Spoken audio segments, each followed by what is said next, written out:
Hello friends, Robert Hale here from Life Point Church in Northern California. Thanks for tuning in with us this day on Good Friday.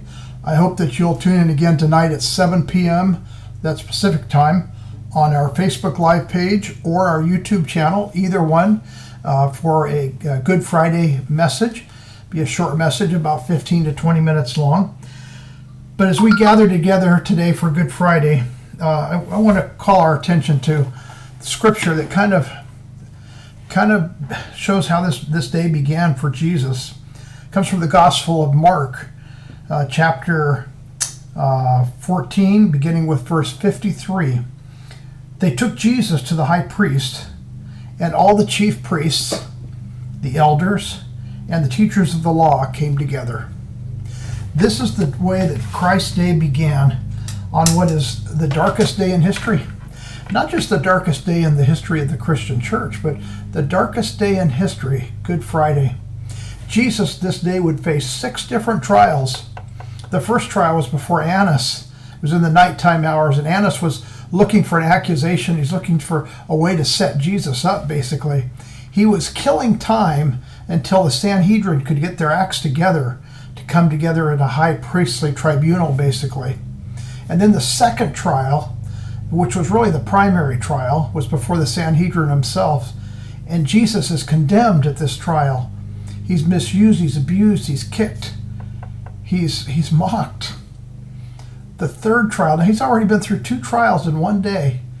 Now he's on to a third trial. It's immediately at dawn. In fact, in this interim, Peter has already denied Jesus a 3rd time, which is what Jesus had stated was going to happen. The condemnation is repeated, and Jesus is taken to the Romans. The 4th trial, all in the same day. It's before Pilate himself. And then the 5th trial is before Herod. The 6th trial is before Pilate again. And Jesus, here he's scourged. The city cries, "Crucify him. We will tell Rome. If you don't crucify him, we're going to tell Rome. We're going to tell the ruling power." Jesus is finally turned over to be crucified. He's mocked by the Roman soldiers who place a horrible and very painful crown of thorns upon his head. Judas, the betrayer, who betrayed Jesus himself, he hung himself that day. And then Jesus bears his cross. He carries his cross all the way to the gate on the north of the city, and he's crucified around 9 a.m.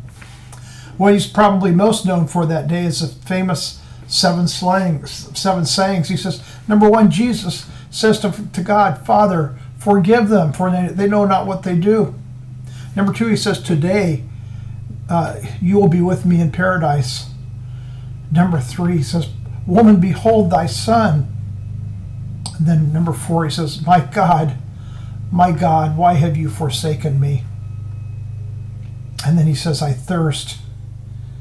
And then, "It is finished." And then finally, "Into thy hands, Father, into your hands, mighty God, I commit my spirit," Jesus says. And about 3 p.m. on this Good Friday, this day that we've somehow come to call Good Friday, this dark, dark day, the veil is torn. The veil is torn this day, and some of the graves are opened, and people begin to rise to mortality, and they go into the city. Jesus has his side pierced by the Roman soldiers, and the Passover lambs are slain in the temple. Jesus is buried at sundown. Good Friday? Is it really? I urge you to be in somber reflection today and to connect back with us at 7 p.m. Pacific time on this channel, on the Facebook Live channel, or the Life Point YouTube channel to hear more of the story. God bless you. I look forward to seeing you again soon.